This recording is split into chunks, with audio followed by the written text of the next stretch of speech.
Mike. Oh my god. I had to do this all over again. Okay, that's fine. I guess I'll just have to like cut that part out and kind of just stitch it together.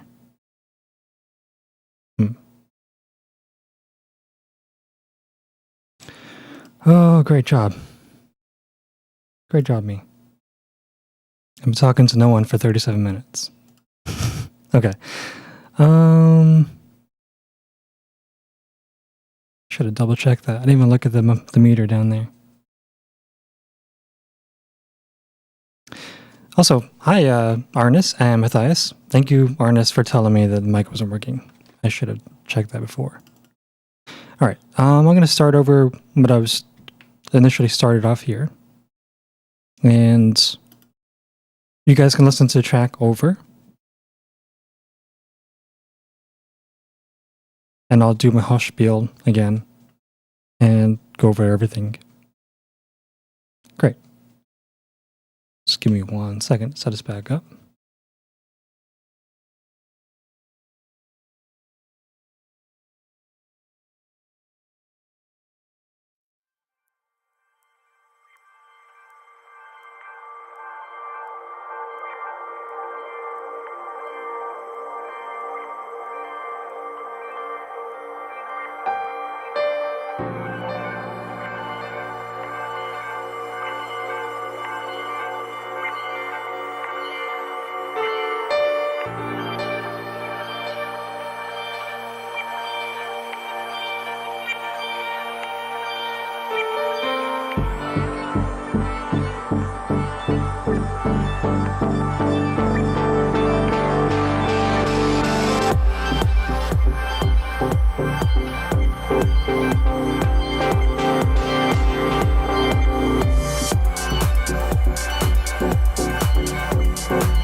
Okay, and that's the track I'll be breaking down today.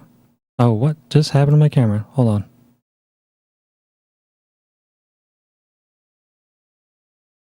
too close. Back up a little. Okay. Something got reset. You can stream that track now everywhere on YouTube. That's where this video is playing from. It's available on Bandcamp for free if you go down and press buy a digital track and just press 0 on the price. You can just download it, and if you have a Bandcamp profile, it'll be added to your library. So that's pretty neat. Otherwise, there is the link down below in the bottom left corner, which is ffm.to/Frostbite Flowers. This track released 2 days ago, and today I'll be breaking down everything I can think of about it. The first time I was going through here, my mic was off, so we're going to pretend that didn't happen. I don't make mistakes. Just practice. That's what I'm going to go with. So yeah, I should start over again here. I think I missed a few things the first time I was explaining this anyways, so that was a good exercise of sorts. So, this track starts off with this chord structure. It's written in Lydian. As you can see here when I put this on, you can see most of the notes are in Lydian. That's what I started with. And I just created these chord stacks that I felt created an interesting sort of tension. These first 3 work pretty well together. They're pretty much just little variations of each other, except for this middle one. And for some reason, I just went out of scale with this A sharp. I'm sure it creates some sort of like different type of the Lydian scale that Ableton doesn't have a setting for, unless I like play around here, but probably not. I don't know. I just kept moving notes around until I felt there was something that added more tension. So these 2 aren't necessarily in the scale. And this final one just I felt like creates a lot of tension for the chord progression overall.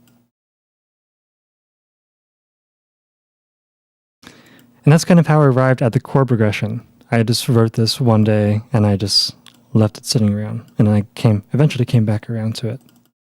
And then when I ran it through these absinthe patches, I just got really inspired.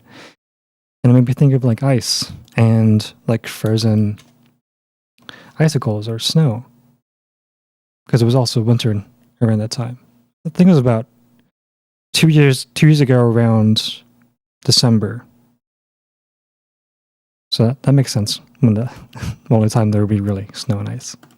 All right, so this first absinthe patch is called Beltry Pad, and it kind of underlines the main synth sound here that the track leads in with.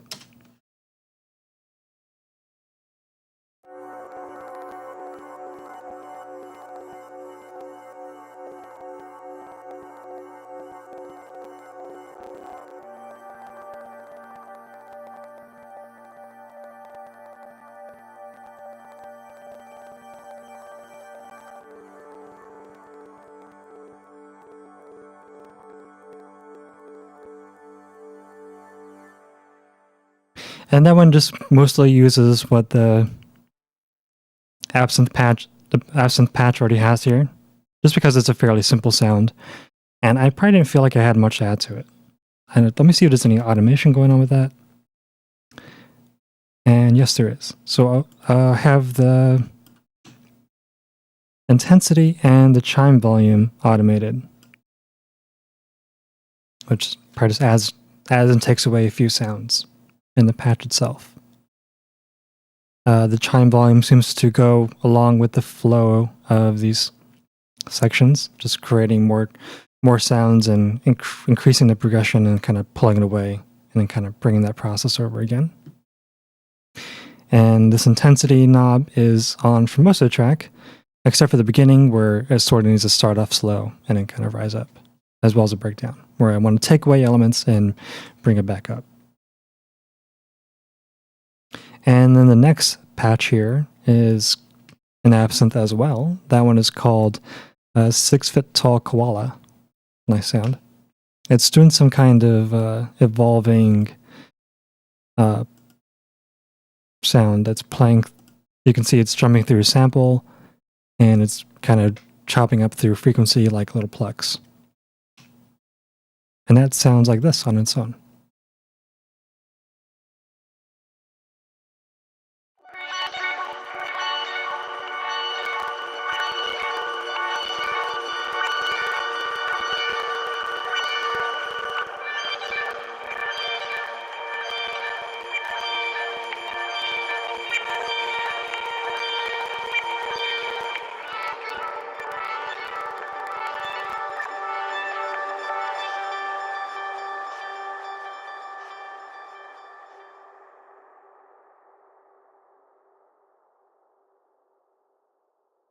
And for automation here directly in the synth for absinthe, this I can play with the filter and the resonance amount. And so the filter is just kind of rising up and then falling back off, like I do with the other elements in the track as well. And then the resonance amount is mostly used during a breakdown, you can see here, where I just want to push the sound more in your face and create more tension, and then kind of fall back into the groove.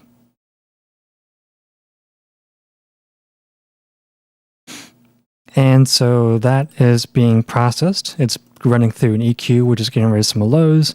I think I wanted to get rid of some lows so like the upper frequencies have more of a preference in the mix, and I didn't really feel like the lower frequencies were working well with the sounds.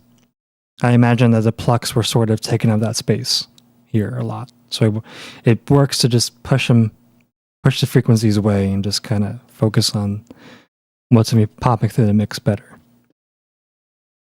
And then that is going through this utility, which is just widening up the sound, as well as the saturator, which is only used for the breakdown as well, just to increase the volume and kind of push the sound on it and just probably add a little more distortion.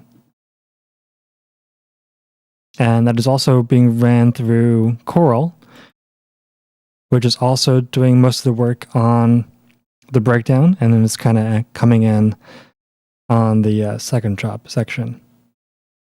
Just add a different element and just make it feel like it's separate and different from this first drop section.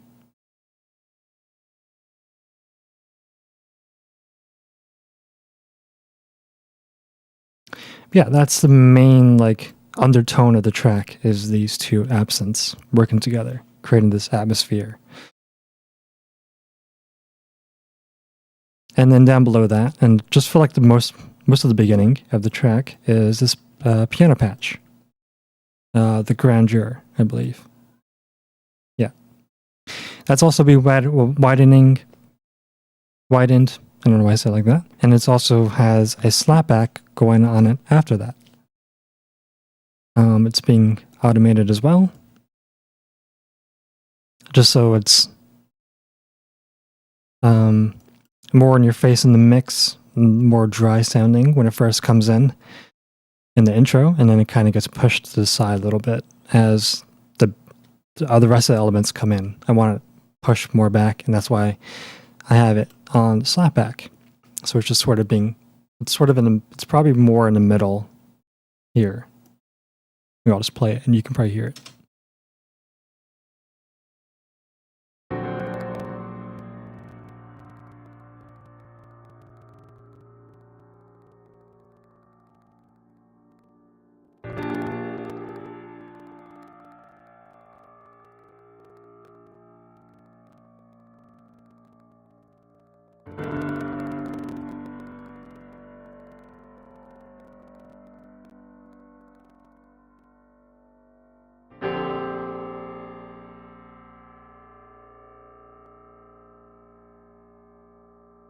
Kind of helps us break up the sound a little more as well. Makes it easier to push back in the mix, I feel like, and blend with other elements. Whereas in the very beginning here, it was very much clear. It was a very in-your-face piano sound. And so yeah, that's playing the same chord stack as the absinthe pads. I don't believe it's being automated much otherwise, besides the volume, really. It starts off quieter in the beginning, and then once the drums are going, it can be pushed up higher because it has more and more to fight over in the mix.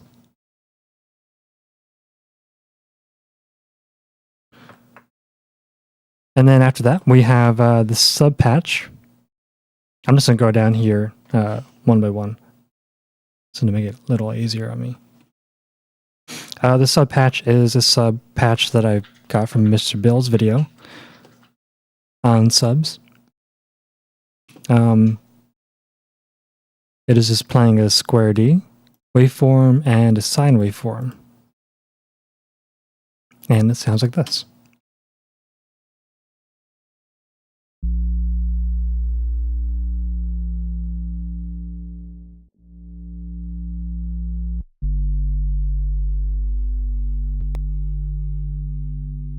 It's a fairly simple sound. It's being cut off at 170 hertz, has a little bit of resonance, and is being spread out as well.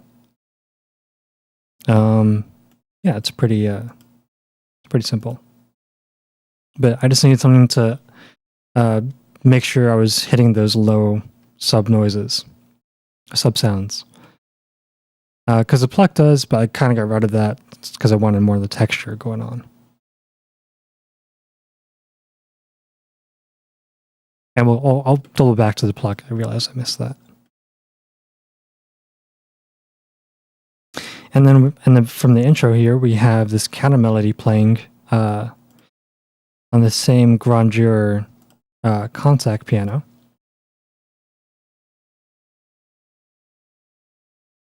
Those are being widened, and the EQ is pretty much the same for all of them. Getting rid of the sub lows and kind of exemplifying the 500 hertz to about like 2000 kilohertz range, and then it falls off. Just because I feel like there was probably spectrum there I wanted to push out of the mix more.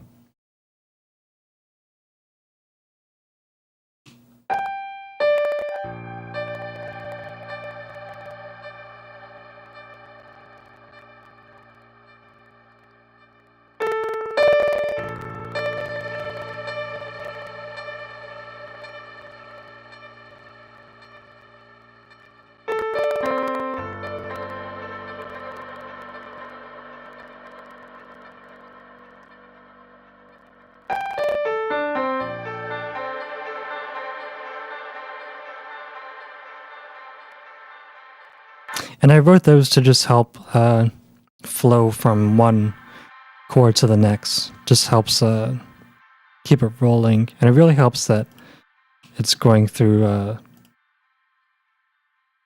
it's getting delayed a little bit.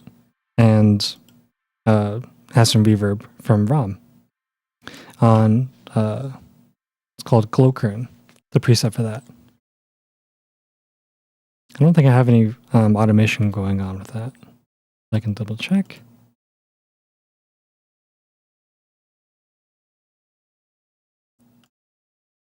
No, not really. It's just sort of rolling up on the volume. Just so it's not super loud, as it's not competing with as many sounds in the beginning of the track. And that's sort of the main sort of underlying tone of the track, of those elements. And then what comes in and kind of takes over the mix is this pluck. This is a starter sort of pluck that I start off with. When I want a more housey sound, I just pull up this one called Mouse Pluck. And it starts off with this sort of default just waveform here, and I just play with it and change it as I like. And so when I was making that for this track, I changed the waveforms around a little bit. We have a hyper and dimension unit, delay and reverb, kind of helping it have an accent to it. and widening it a little bit, as well as the automation going on here is the decay is opening up, sort of opening up the sound of the synth and making it feel more full, as well as cutoff working with that as well. So it really feels like it's starting off small with the short decay and then kind of getting larger and falling over into the next chord. And I think that was my main idea with that, which is sort of creating this sort of flow and just have it feel like it's cascading over you. And so that is being processed.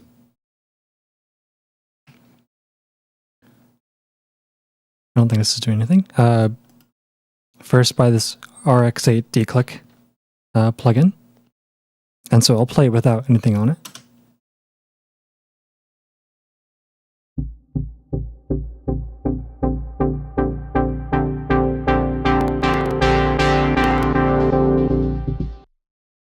And so I added this to just kind of get rid of that first clickiness of the pluck. I think purposely so I can bump up the sound a little more. Because I feel like we don't have that first click going on. Kind of smooths out the sound. You can kind of push the sound more. Most likely because it's kind of compressing it almost. Because the pluck would normally be up here, and the rest of the waveform would most likely be like right around here. And so when you get rid of the pluck, it kind of levels it out. And will probably be like right around here in the waveform, and allows you to play more with the rest of the decay on the sound. And then so that is going into supercharger, this compressing unit and sort of distortion unit. And I have the dirt setting on, which just adds a bit more distortion, and it's being compressed a little bit as well.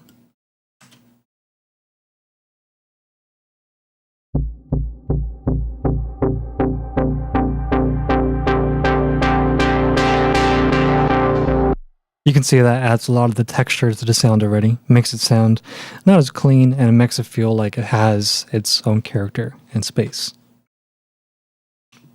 And it really kind of contrasts against the very clean and upper sounds of the absent patches that are playing. I think it creates a nice contrast.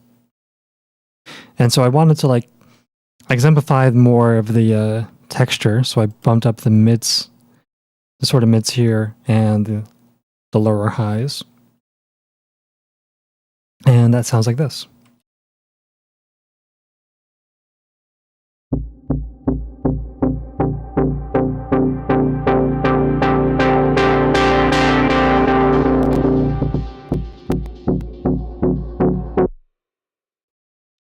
And that is also getting rid of the lows a little bit, because I feel like the Serum synth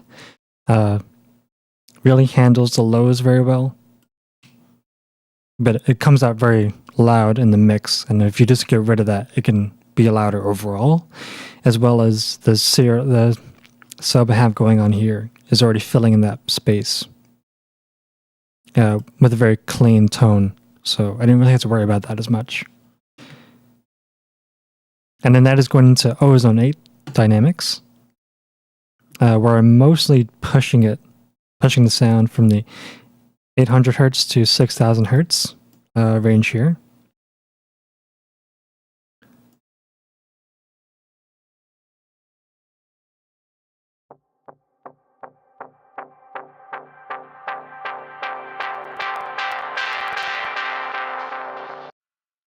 You can see I'm really limiting the spectrum, and it really rises up above it. I think I just wanted this sort of section cut off more, and so that way it doesn't rise up unpredictably in the mix. And it probably adds a little bit more distortion to that sound as well. And this is what it sounds like after that. That's pretty much the original sound that you heard in the beginning as well.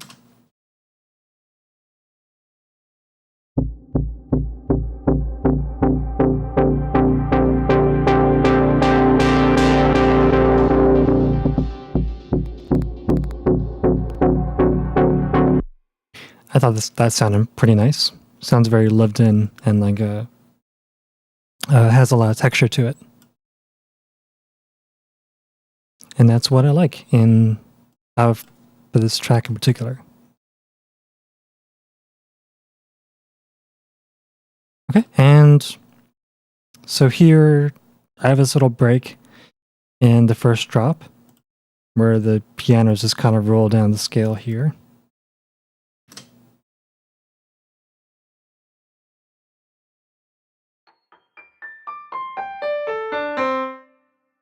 And that sounds like that. I should probably also explain why I have a doubling of the contact piano playing. As you can see, it's playing 50 on the left, 50 on the right, and one is 11 seconds delayed, and one is playing 11 milliseconds delayed, and then this one is 3 milliseconds before it should be playing. And that just kind of helps to like widen the sound and make it feel like it's playing in a wider space and kind of pushes it off to the side in the mix. It's sort of like a Haas effect.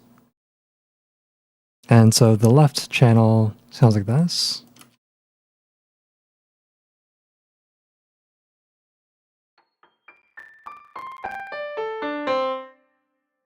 And the right channel sounds like this.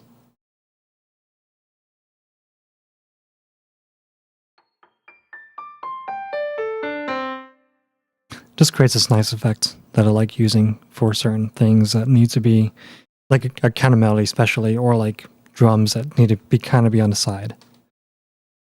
But they need to like pop through the mix reliably. Okay, and yeah, that's the main synths on the track. I will get to the sound later. And then we have the drums going on here. The drums are fairly simple for the track. We got a kick pattern just going on every beat. And then I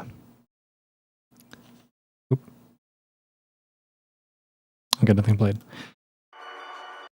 Some claps that are stacked, and then sort of like a ghost noted sort of hi-hat going, and then some like more, not more, but longer like sort of electronic-y sounding hats going over that as well. And like every off sort of beat. And that sounds like this.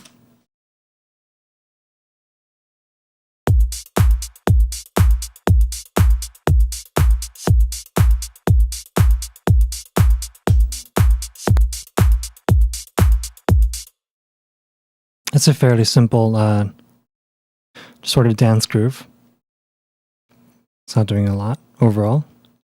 If you want, I can sort of single these out. These claps are playing also just slightly before the kick, just so this main click transient gets in and doesn't get lost onto the kick, and kind of adds a bit more punch to the second beat.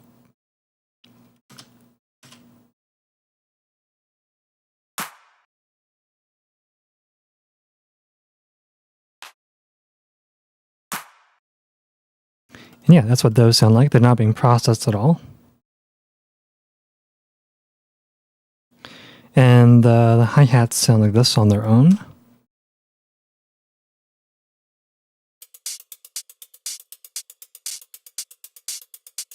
And here's that ghost noted sort of hat that I was talking about.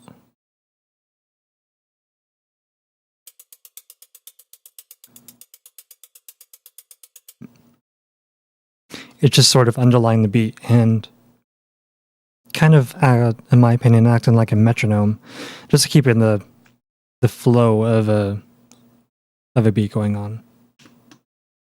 And that is being EQ'd. Let me see what it sounds like without any of this on it.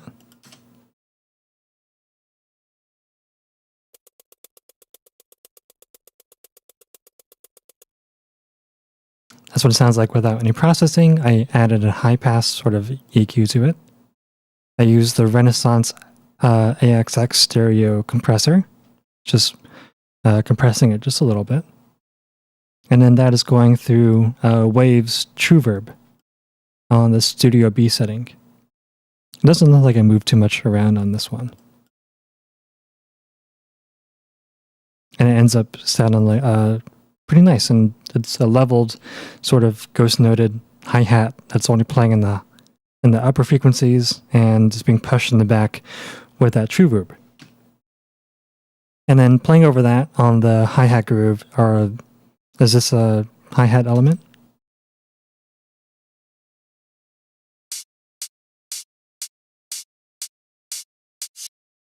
This I could just stick some one-shots from a pack called PMEL.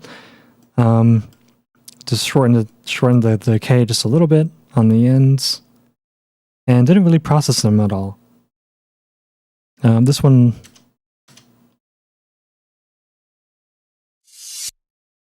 looks like I reversed it and warped it on the Pro mode with the formats at 100 and the envelope at 128, just to create these sort of backward sounds that slip back up into the next kick area. Kick area. That's not the right term. But the next measure.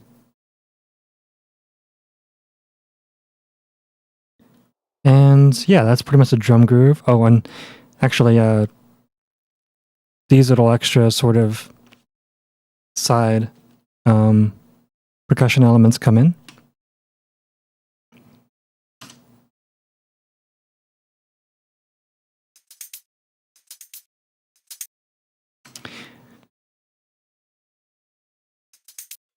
They just come in to sort of add a bit of extra energy after this little small breakdown where the drums drop out for a second. Just to feel like there's a progression going on and there's more bouncing around your ears.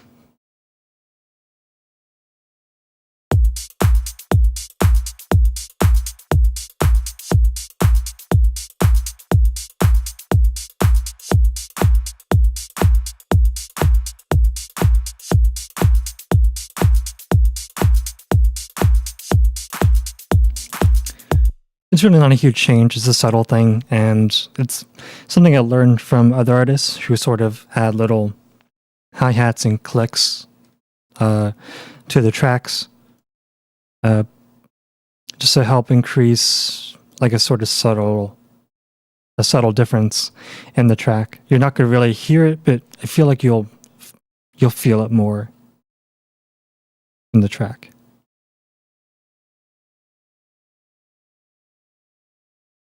Okay. And so on to the breakdown, I guess. I explained this before, but I was muted, sadly. Oh, I have this whole thing going on here.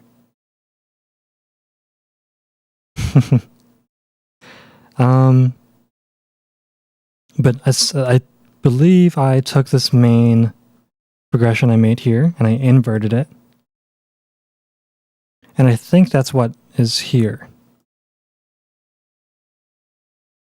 There's the inversion of that.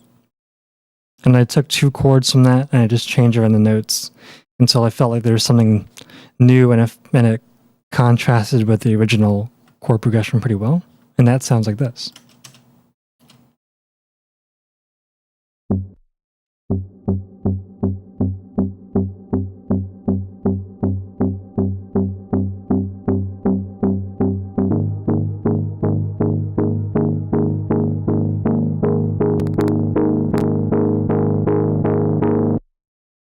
I can't really tell you much else about how I stumbled upon the idea, but I'm just telling you what I'm pretty sure from the way I write and the way I was writing at the time, that's what I did. And I did that just to help and create contrast with the rest of the track. And at the time, I was writing, when I was making breakdowns, I was using inversions of the main chord progression for that. Okay, and so for this reactor sound that I believe I turned off and muted the clips to save CPU. That is also playing this chord stack of the inversion. And a few select chord notes over here.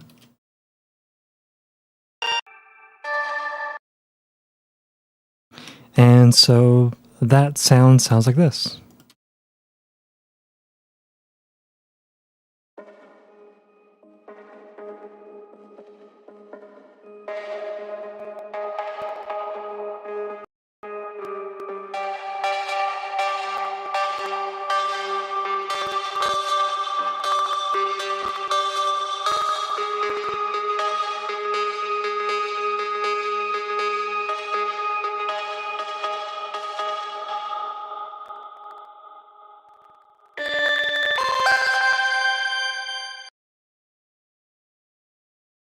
Yeah, and it's playing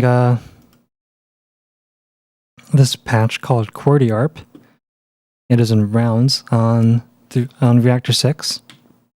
Looks like I have a Max for Live sequencer going on. It's called Surreptitious. Surreptitious. I don't know how to say that. Yeah, that's playing through that reactor patch. And then it's being slightly pushed up through this stack of saturators. It's a tip I learned, I believe, from Mr. Bill as well, where you just take a saturator and just add a little bit, raise up the volume just a little bit, and not. So if I wanted to do maybe 5, 10, 15, 20 dBs of volume increase, but splitting it up amongst these different processes helps it process it a little bit better, and it rounds out the sound a bit easier, opposed to being super distorted sounding. And then after that, it's being EQ'd and just getting rid of the lows. It's being declicked, most likely because I was getting some sort of resonance issue when I was peaking very unpleasantly. And then that's running through Kramer type stereo, which is acting as a saturator and sort of a compressor. Kramer type stereo has these settings called flex and wound flutter, as well as a delay time thing and a bias knob that add a lot of character to sounds and can really make it feel like it fills out the space and isn't such a clean and very electronic sound. This adds more character as well. And then that is going through an auto pan on the dizziness preset they have there. I don't think any of this is being automated.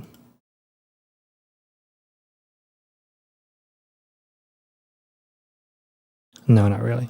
Just a cutoff on that main synth.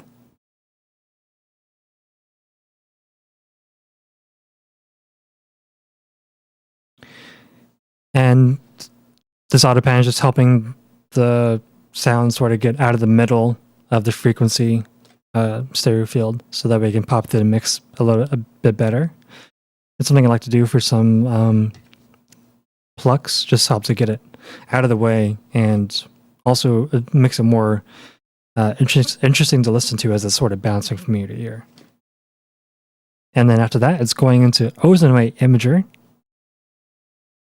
where it seems like I'm just sort of cutting the 500 hertz area and just sort of centering it so it's not interacting with anything on the side, as well as sort of boosting up the low highs here and just sort of pushing it more out in the stereo field.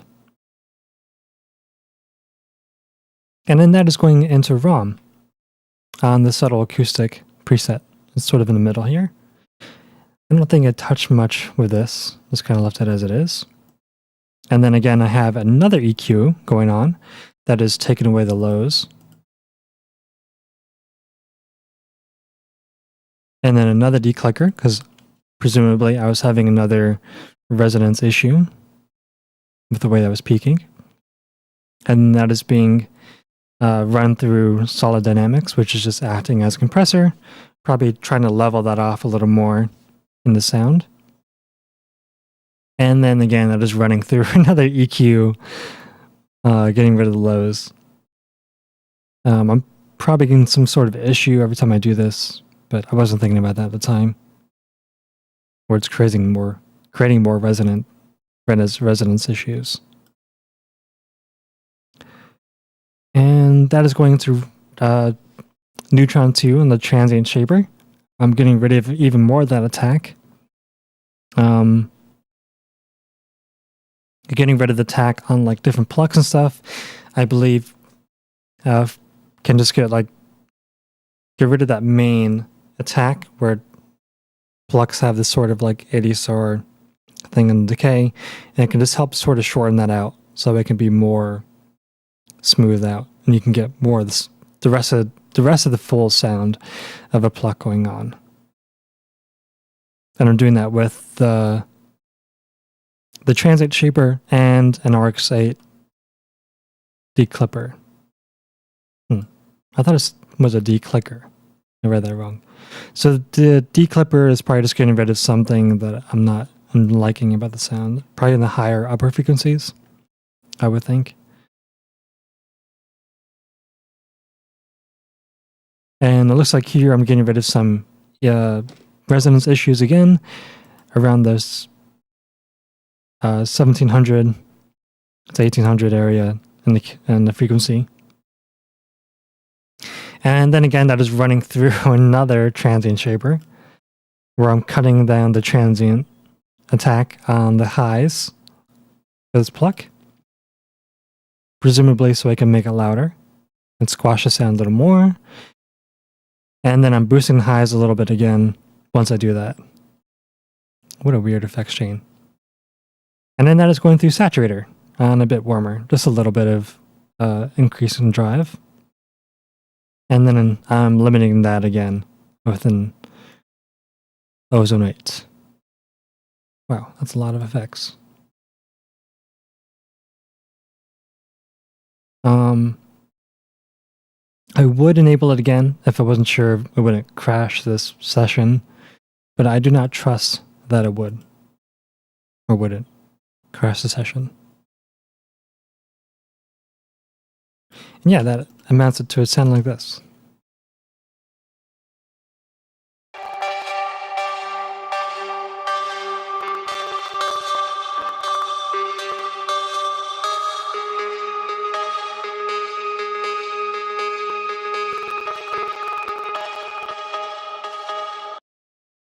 And I must have rendered that out to the waveform. I don't know why I have a doubling of this reactor patch going on here, but I've recorded that into an audio channel below it, where this is playing from. And again, I'm getting rid of some of the lows. I'm running it through a filter called Mini Filter. It is now called Filter Mini. They changed the name and they disabled the old plugin, so it kind of broke it in this project. I'm assuming I just have it like rolling off some of the highs and adding a little character that the Filter Mini can do. I believe it's sort of an emulation of a Moog unit that is specifically for filtering.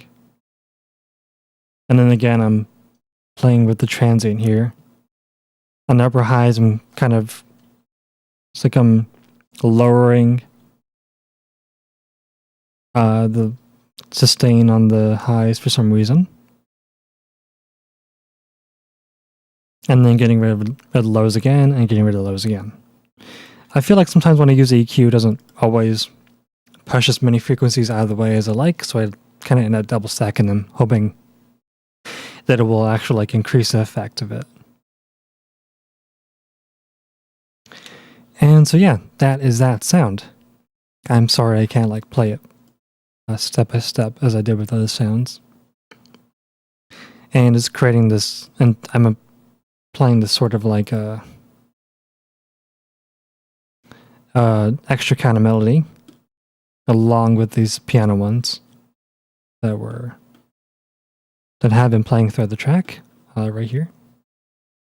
I feel like they work pretty well together.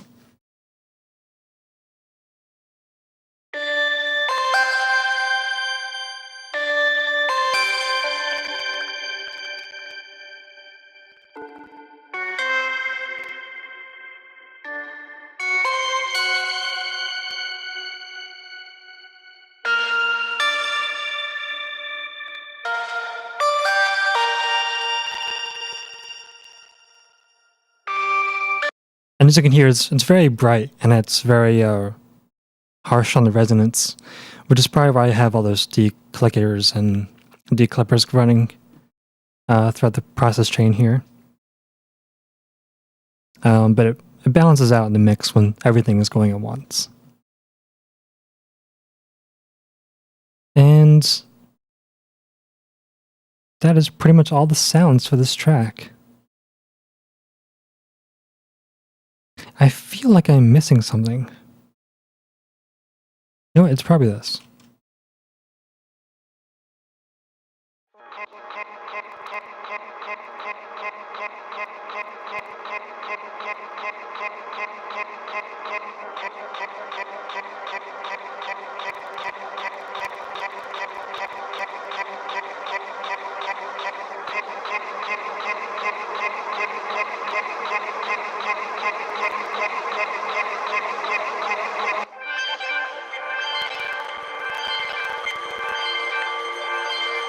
That's what I was thinking about. So,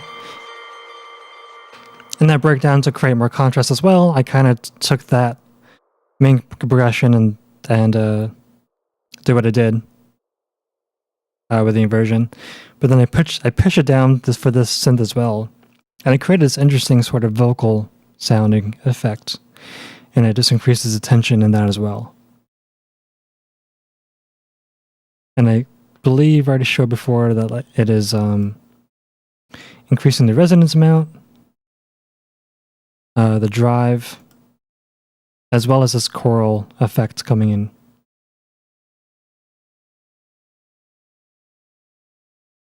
And it creates an interesting sound. And it seems like also in this extra session, this second drop, I increased this compressor amount. It looks like it was, yeah, okay. So it's being ducked out of the way of this this extra counter melody that came in on the second drop that I just showed before. And so this one is ducking under it with this sort of compressor. Sidechainer. And yeah. I don't know if I explained everything correctly. If you guys have any questions that are watching currently, I would appreciate it if you have any extra questions to put them down in chat now.